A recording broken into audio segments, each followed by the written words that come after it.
What's happening, everybody? On today's show, we are just over a week away from the early signing day. We'll talk all things SEC recruiting with our insider, Brian Smith. Locked On SEC starts right now. You are Locked On SEC, your daily podcast on the Southeastern Conference. Part of the Locked On Podcast Network, your team every day.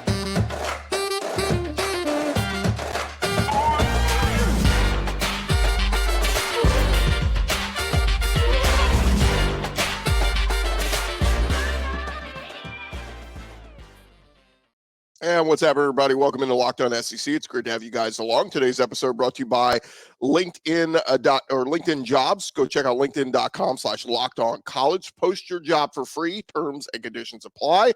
Also presented to you by our friends at FanDuel. Make every moment more right. And new customers get $150 in bonus bets with any winning $5 moneyline bet if your team wins. That's FanDuel.com/LockedOn to get started. I'm Chris Gordy. Thanks for making Locked On SEC your first listen every day. Shout out to our everydayers coming back and checking us out every day. We're free and available wherever you get your podcasts and on YouTube, part of the Locked On Podcast Network, covering your team every day. All right, Brian, we mentioned it. We are just over a week away from the national signing day. Look, they call it the early signing day. This is where you're signing 80-90% of your class anyway. 98. Yeah, I mean, I don't know why. I Googled the other day. I Googled when is National Signing Day? It was like February. I'm like, stop. Like, give me the real signing day. This is the real signing day. December 20th is the real signing day, period. But a busy time of year, man, and tons of stuff to discuss with you. It's been a while since we chatted. I want to start here. The biggest name, the number one recruit in a lot of different rankings, and number one quarterback, Dylan Raiola, has been committed to Georgia. Was one an Ohio State commit, decommitted, and has been committed to Georgia for going on a year now. But now there are some rumblings. Steve Wiltfong throwing out there, he's flipping his crystal ball to Nebraska, and a lot of people think he could make the flip to Nebraska. Of course, the connections. His dad played there. His uncle's a coach there. A lot of connections there. But, man, what a time for Georgia to lose one of their big-time recruits here just a week out. A couple of things here. Number one, Wiltfong isn't going to switch it unless he knows something. I know Steve, and he's not any dummy. Two, if this is happening this late in the process, something is that we don't know about is going on for whatever reason, and I have no idea. Before anybody asks, Kirby doesn't get caught with his pants down very often. Like, it's extremely rare. So we'll get into the other kid they have committed at quarterback in a second, but I'm not as concerned about it as most others. And I think it's pretty obvious that he's going to go to Nebraska. He's going to visit there next weekend, et cetera. But at the same time, don't feel sorry for the Bulldogs. They have a big-time quarterback also committed besides Raiola and Puglisi. They have good kids on the roster, and that offense has been clicking. Everybody's like, oh, they lost their quarterback last year. They come out and they throw for 320 yards a game this year. So ease up on the Bulldogs, and they've got a pretty good player. So I don't know why, though. I don't know why now and all that. Again, I'm sure everybody wants to know that backstory. That's not something – I just found out about it last night. I'm sure we'll hear something soon enough, though. Well, and it makes sense. I mean, they lose Brock Vandagriff, and we'll talk about him a little bit later going to Kentucky.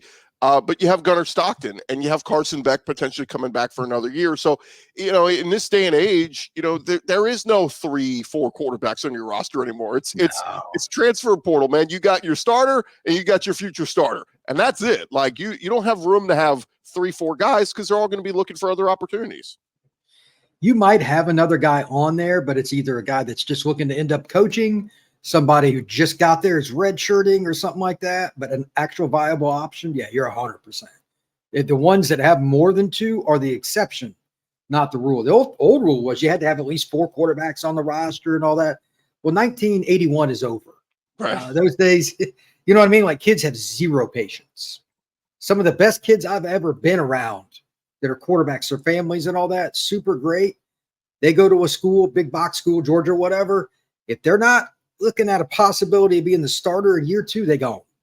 Yeah, and look at Ole Miss. Spencer Sanders goes there and holds a clipboard all year. I mean, it's that was one of the weirder ones. But Lane Kiffin and Weird go together. So I still don't know why Spencer made that selection, but whatever. The point is still the same. Very few schools are in that boat. And Lane's a great quarterback coach. That's not really debatable. But that, again, that's not going to happen in very many places. So look at Florida's situation. Look at Florida State's situation. You know, that game they played at the end of the year. I mean, you got backups in there and like had barely played. Yeah. You know, that's the problem with quarterback depth in college football as a whole. I want to jump over to Alabama. There's a 5-star wide receiver for the class of 2025, Ryan Williams, who is news this week is he's going to reclassify and head to Alabama next season. I've heard this kid's the real deal, like 5,000 all-purpose yards in high school. I mean, it's so weird to me. I guess kids are just smarter these days and they can test out of classes, but I couldn't imagine me being a high school junior going, hey, you want to just skip your senior year? I'd be like, no, I want to go on my senior trip and do all these things. But sounds like a big-time weapon they could be adding to this class, which would make it even more special for Bama, right? Well, he's a 10,300-meter kid. That was like as a sophomore, and he wasn't healthy. Like his speed is way different. I met with Ryan a couple weeks ago, and I know him a little bit from Under Armour events and stuff like that. He's as fast as it gets. I was at the Alabama State Championships. He had 4 touchdowns, 2 receiving, 1 rushing. Why they kicked him the ball, I have no idea. That was a terrible decision. He scored on that. He's just an electric player. Auburn is still after him. Texas, where his high school buddy and teammate is committed at quarterback, KJ Lacey. So I assume he's going to go to Bama, but there's still recruitment, and he's not going to sign, from what I know, until February. Out of everybody we talk about between now and that other national signing day, Ryan Williams will be definitively the top of that board, because even though we changed classes, I think number 14 is where 247 placed him, and he moved up a class, 14 overall.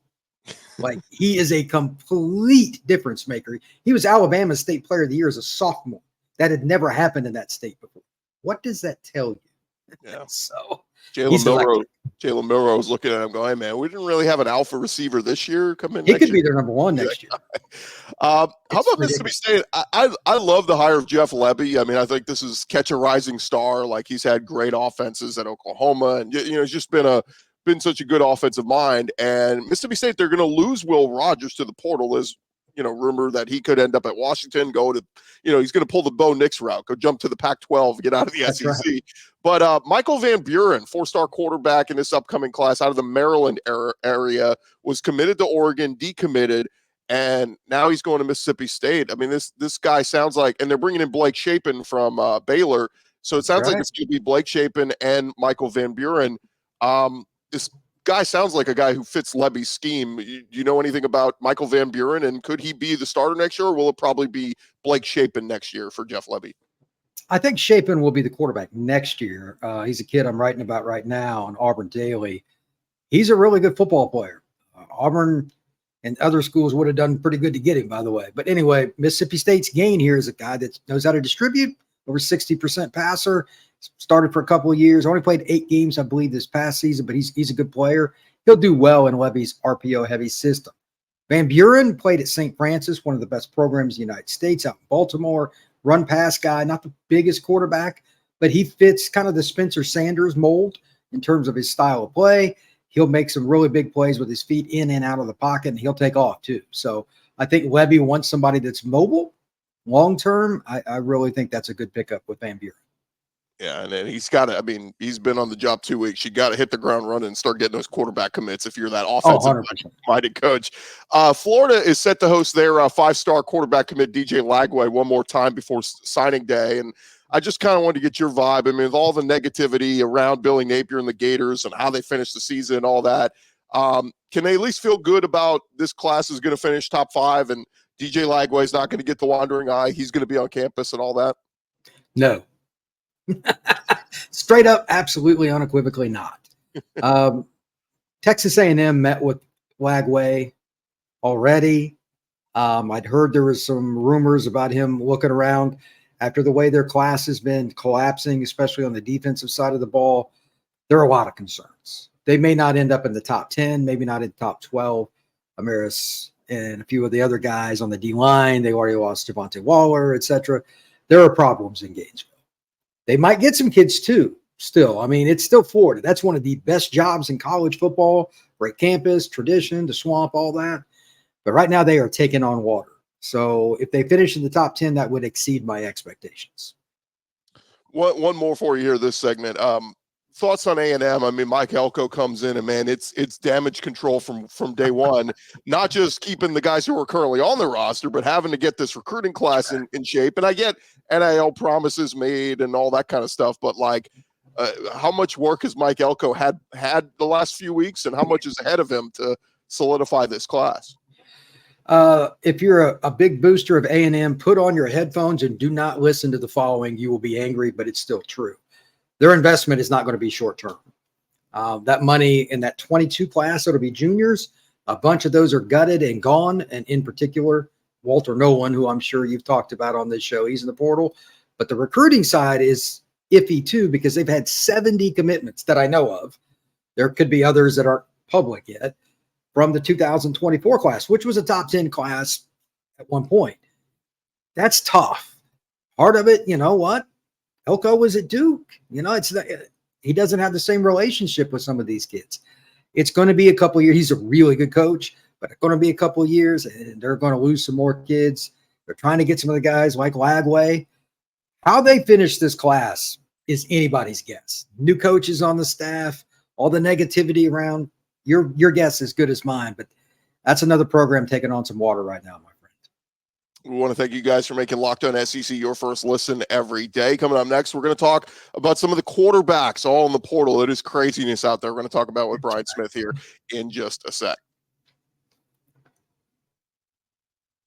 Well, first, I want to remind you guys, this episode presented to you by our friends over at FanDuel. Look, as the weather continues to get colder, the NFL offers are staying red hot over at FanDuel. Right now, new customers can get $150 in bonus bets with any $5 money line bet. That's $150 if your team wins. If you've been thinking about joining FanDuel, no better time to get in on the action.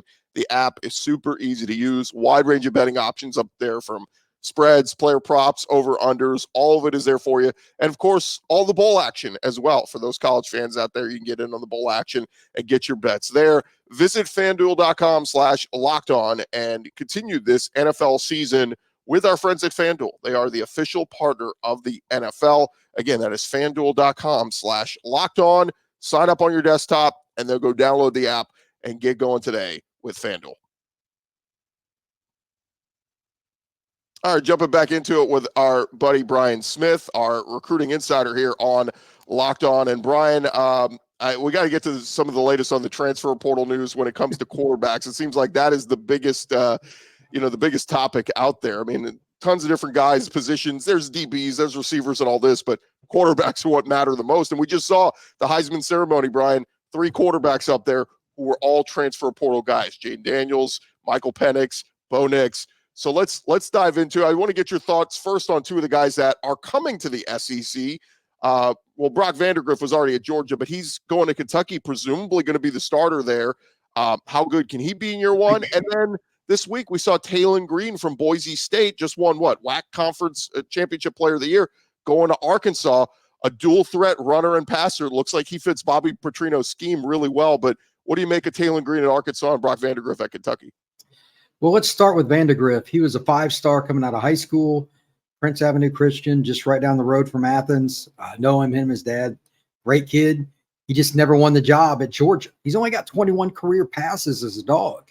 Big arm, mobile. He's got the size that you're looking for. But at the same time, he doesn't have much experience. This will be his 4th year removed from high school. I'm curious to see what the Kentucky offense does with Vandagriff. Are they going to let him just do a lot of RPOs and keep it simple? But what system is it going to be? As it relates to Green, he's the unique guy because not many people know about him. But if you flip on the film, you see a few of the really interesting things that teams want. In 2022, he had a 91-yard touchdown run. I mean, that kid can float down the sidelines. He's 6'6", 220. He could run. And he's still, he's developing as a passer. He has some moments. He was like 11 touchdowns, 9 picks this year. But he had 9 rushing touchdowns, averaged 5.6 yards carry. That's an athlete. What can he do with SEC players around him? Still taking on SEC guys, too, at Arkansas. He might be the most unique kid coming into the SEC for 24. They just have to find a way to make sure they support him. Like the offensive line this year at Arkansas, they struggled. Can't have that. I don't care who your quarterback is, John Elway in his prime. But if they can protect him and get the RPO game going, Arkansas could surprise some teams next year. Yeah, and I brought up, Lamar Jackson at Louisville with Petrino. Maybe Right. Taylen Green's not going to be Lamar Jackson, but Sure. some elements there of the running ability and the throwing ability. So excited to see what happens there. And by the way, KJ Jefferson, rumblings he was entering the portal, still hasn't yet, but where there's smoke, there's fire, and a lot of talk of maybe going to South Carolina, where Dole Loggins is, who's the OC there at South Carolina. He was there at Arkansas. So we'll see what happens with KJ, but you read the writing on the wall, Brian. If Taylen Green's coming in, it probably means Jefferson. KJ's leaving. Yeah, you're not going to jump to a school if the incumbent is returning and he's, been a career starter there. Yeah, I would say it's just a matter of if he gets in today or tomorrow. I mean, it's inevitable, though. KJ's going to be in the portal. Yeah, we already kind of touched on Blake Shapen coming to Mississippi State as well. Dillon Gabriel leaving Oklahoma. The only reason we mention that is Oklahoma is going to be in the SEC next year, and Dillon Gabriel will not. Sounds like it's going to be Jackson Arnold, the guy moving forward next year at Oklahoma. Give me a quick thought on some of these other guys who are in the portal and any potential SEC schools. We know Auburn absolutely needs to be in the quarterback portal, but Vanderbilt loses both of their guys. Florida, we'll see. They're sticking with Graham Mertz, but some of these schools that are going to be turning the page looking for a new quarterback. We've got Kyle McCord, Cameron Ward, Riley Leonard, Tyler Van Dyke. Any of those guys potential to come to the SEC next year? It's possible. Cameron Ward, this is the most important thing. If you take nothing else from this podcast, take this. Where he goes and when he goes changes everything for all schools, whether they want to admit it or not. He's top of the board for many programs. I've heard Ohio State, Miami, Florida State, Auburn, Oregon, a gazillion schools. Obviously, Oregon has their quarterback now in Gabriel. But if he decides later, if you're a school that really needs a quarterback like Auburn, how long do you wait? Because while he's waiting on making his decision, the other guy's coming off the board. Cam Ward's going to be at Miami today. Will Howard was at Miami yesterday. Those kids I expect to visit several of the SEC schools or at least have conversations. Auburn being potential fits for either one of those. I don't know where some of these kids are going to visit. It kind of pops up. Because like in recruiting, I know the kids. I can call their coach, this, that, or the other. I don't have a relationship with some kid that just played in Washington State. It's wild. It's why it's so difficult to follow the portal. It's not the same kind of info. And something in an hour can happen. And an hour and a half after that kid's going to that school. And I didn't get any of it. But, yeah, there's a big deal with Ward. If he can figure it out this week, it benefits all of the guys in my industry. I can assure you that. Because we're chasing him, and then it'll fall in line from there. So I'm curious. Will Howard's the other one, too. Don't sleep on him. The Kansas State quarterback, he's really talented. Big guy, too, 240 pounds that can run. I think he's probably the second most coveted. Riley Leonard's probably headed to Notre Dame. Who of any of the quarterbacks out there? I mean, and it's nothing against Peyton Thorne, but just was a little bit of a dud. Good. Yeah, I mean, it was a little bit of a dud at Auburn this year, and him and Robbie Ashford, they were okay, but clearly Auburn needs an upgrade. I mean, who do you think of all the names out there would fit Hugh Freeze's system the best? Well, Ward, flat out. I mean, he is a plug and play, and that system would be dynamic. I think Howard would fit pretty well. Van Dyke, he's visiting Wisconsin this past weekend, so I think he's more of a pocket guy. I don't think he fits Auburn. But if they don't get Leonard, Ward, or Howard, and Green's already off the board, where does Auburn go? That's my question. KJ Jefferson, as goofy as it sounds, I wouldn't be surprised if they made an overture there because at least he fits that. He's a truck at 250 pounds. And Hugh Freeze is a tremendous play caller. That would be intriguing to me. Also, the SEC to SEC West, you know what I mean? That would be cool as well.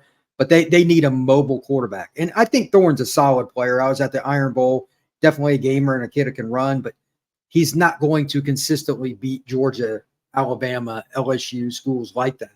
And, of course, that's what Auburn's objective is each and every season. I mentioned it a second ago, but obviously Oklahoma and Texas coming to the SEC.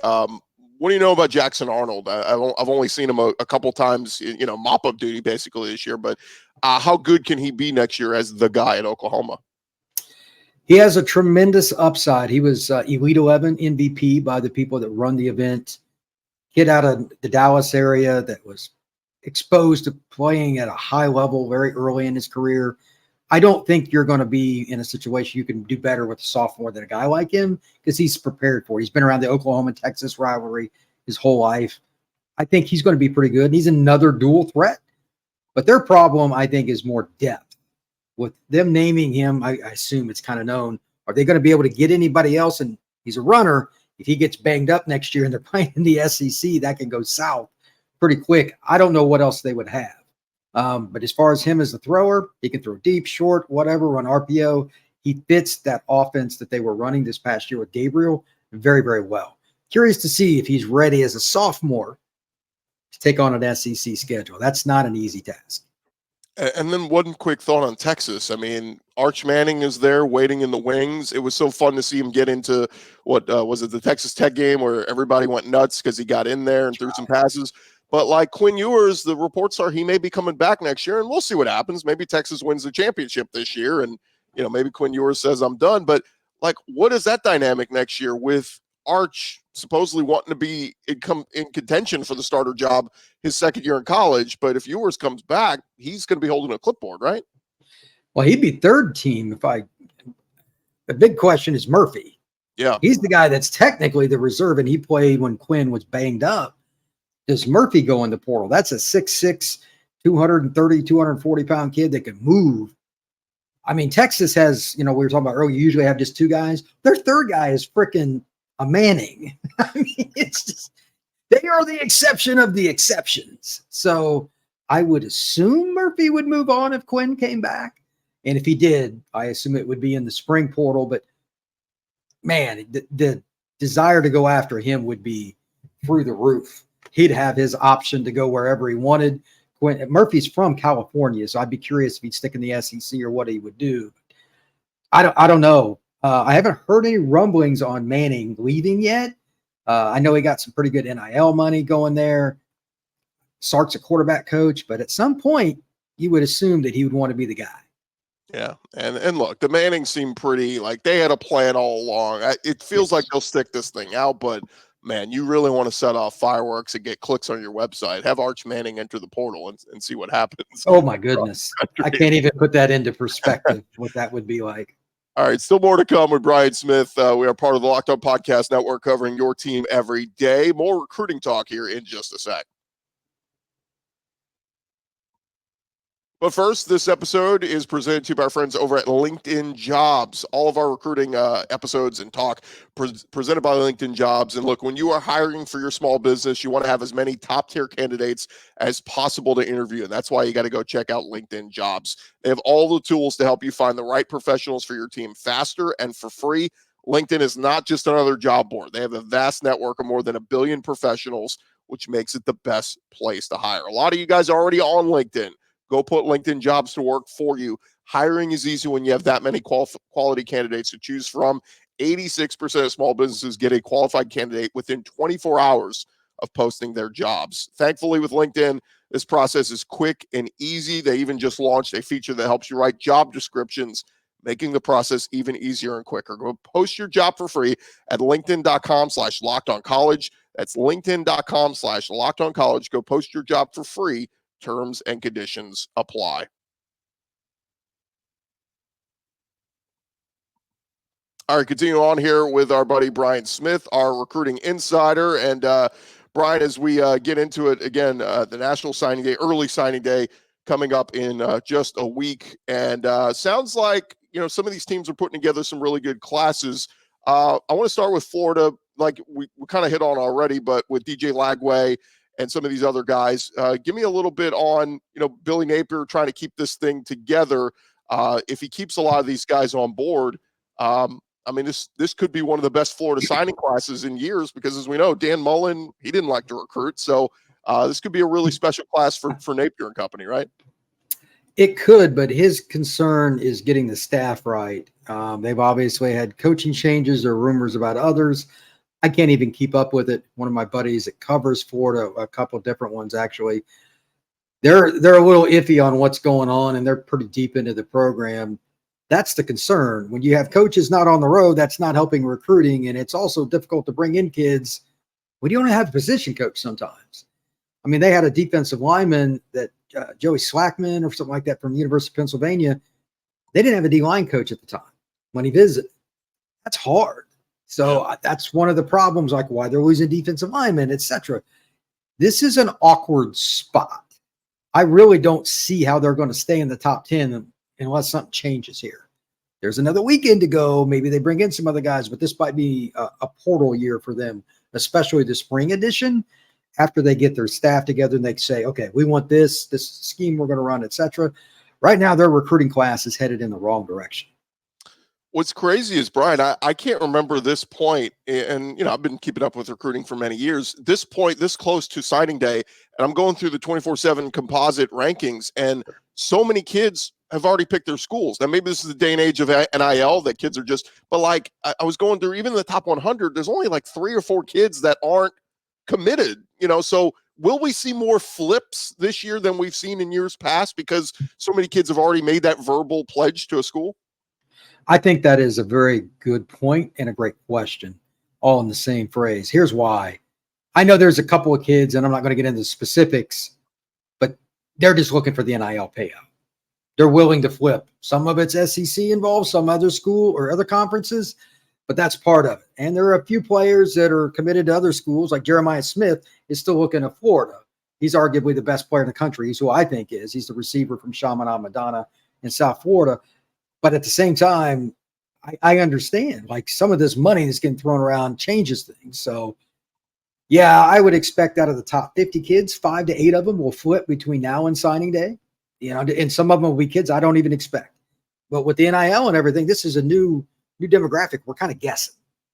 Like, somebody offers your family an extra $100,000. I understand.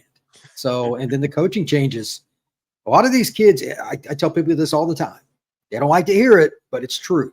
They don't pick the moniker on the shirt that says school, whatever, Arkansas, Florida State, whatever. They pick the coach that's wearing that shirt. When that coach gets and leaves, he takes a coordinator job, heads the NFL, whatever. Relationship is over. School's in trouble. A lot of these coaches are moving right now, so there could be some last-minute decisions based on that as well. Yeah, it's funny how it works out.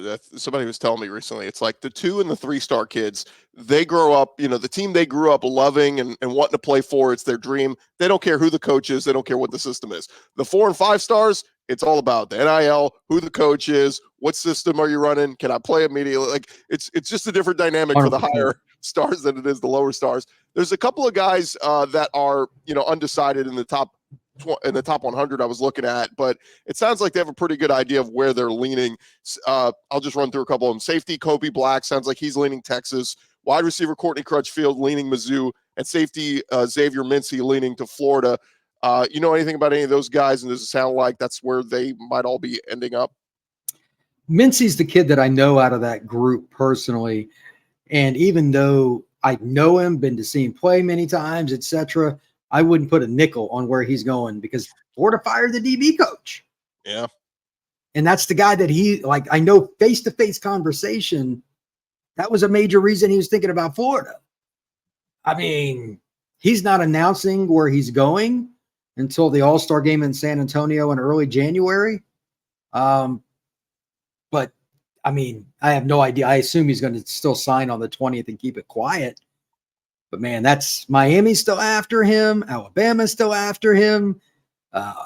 Florida State, that's a wild recruitment. But that's kind of what we were just talking about. NIL is going to get thrown around. He's a 6'2 corner. Look, there aren't many of those guys walking around. And he's got an offer from pretty much everybody. Nick Saban really wants it. What does that tell you? You know what I mean? Like, you're good. So, yeah, these kind of recruitments at the end, they're really hard to pick. Really, really hard. Speaking of Alabama, I find it funny. They're sitting there at number 4 right now in the composite rankings and, 21 commits. Man, the one thing, when we're getting this debate on who makes the playoff and, is it the 4 most deserving? Is it the 4 best? And people, I say every year, Alabama's always one of the best. They recruit the best. The last 4 years, they've had either the number 1 or number 2 recruiting class. They always recruit the best. So I say all that to say, seeing Bama at 4, I mean, is this a simple thing where when we're all said and done here, post early signing day, that Bama ends up 1 or 2? It's very possible. They're still trying to flip some kids. And there are kids that, quite honestly, like Ryan Williams moving into the class, how he's evaluated in the final rankings is going to be a part of that. I would put him in the top 10, even though he moved up a class. Now, I've had the pleasure of seeing him several times, but like I'm telling you, this is a difference maker, plug and play kind of guy that's a human joystick. So Alabama, if they just add one or two more guys, I think Georgia finishes number 1. Ohio State, if they sign Jeremiah Smith, will be 2. But Alabama should at least move up to the number 3 spot. And if Jeremiah Smith doesn't go to Ohio State, Alabama could end up number 2. One more for you, just looking at LSU. Brian Kelly's been doing a good job there. They got some big-time playmakers, Deshaun McBride, Trey'Dez Green, Jelani Watkins. But LSU winning the Heisman Trophy for the second time in 5 seasons, how much is that going to help LSU here on the recruiting trail for quarterbacks specifically? Because I get it, Joe Burrow and Jaden Daniels were both transfers, but it does feel like LSU can sell to recruits. Dude, you want to win the Heisman, LSU's one of your best chances to do it. Well, I think one of the big reasons that they both did it, if you look at the wide receivers that they were both throwing to, their biggest selling points to wide receiver corps. And almost all those kids were from in-state. Per capita, if you want wide receivers, head to the Bayou. It's incredible. They've got Colin Hurley coming in out of Jacksonville, Florida. I know him well. One of the reasons he picked LSU is he knew he was going to be throwing to dudes. It's a good decision. He's a great quarterback with a huge arm. I think they'll have an easy time. Again, as you mentioned, this is the second quarterback in 5 years to win the high. I mean, it's incredible. Yeah, it's going to help them. 25 class, 26 class, 20. It's something these kids grew up with. Tigers will benefit. And that's why the class of 2025 number 1 recruiter now, Bryce Underwood, he's looking hard at LSU. Yeah. LSU, yeah. Be interesting.